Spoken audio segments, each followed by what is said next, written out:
Hi, Tim. Katya with the Philadelphia Tribune.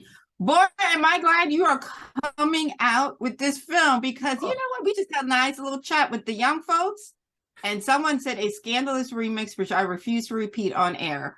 So I love the fact that you are introducing this new generation that swears a lot of these songs that you hear in these remixes, the original songs. So talk about that because they don't know the catalog.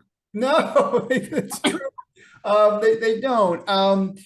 And what I really wanted to do with these songs was celebrate each one of them. And I thought the way to do that was to show their origins and see where they came from.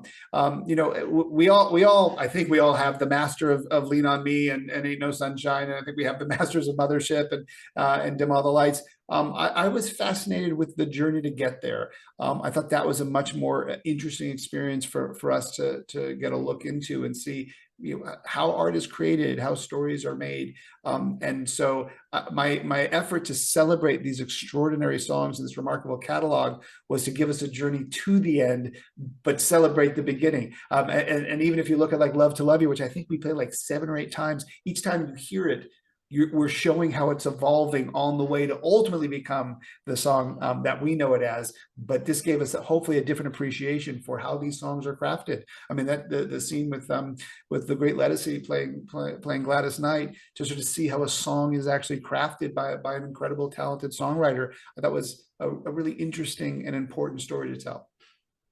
Your father is what we call one of the last, what they call real music heads.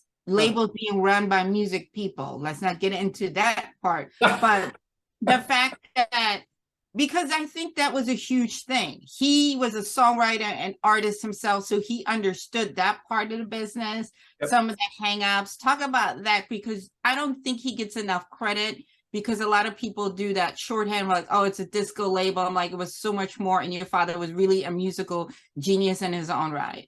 Oh, thank you. And I do agree with you. I think it was so much more. And the label wasn't just disco. Parliament certainly was its own thing. And you listen to Dr. Dre, will tell you there is no Dr. Dre without George Clinton. The artists that my father embraced were consequential to so many artists that came after them. But I do think what was completely unique about him and his staff, and Joyce, who was my stepmom, who was Kiss's manager, became Donna's manager, is that these were music lovers, not business people. They were artists to some degree themselves. They certainly were equal dreamers. And it was this remarkable connectivity of that particularly remarkably unique group of people that created that success. And I don't think it could be replicated today, because I don't think there are people quite like them today. No, we're going to talk a little bit about one of my all-time favorite artists, which is Donna Summer, who I don't think gets enough credit for also being an amazing songwriter and just a vocal stylist. And, where everybody was saying that era was a lot of studio singers. She, as I like to say, her mic was always on and had a lot of vocal range. Can you talk about her a little bit? There was no voice ever. And I know that there are people go, oh, they're, Whitney, and there's some wonderful voices. I don't know that there was a voice ever. I remember people would say, oh, well, Barbra Streisand. And then we got to listen to Enough is Enough, and Barbara was amazing. But Donna was Donna. I don't think there's ever been a voice like her. And I don't think there's ever been a spirit like her. And I think that her craftsmanship as a songwriter that you pointed out is so important and not something spoken about. The fact that she also was a business mind, it was something that Taylor Parks and I talked a lot about, was important to show who this person was as they were crafting their whole life, not just their art.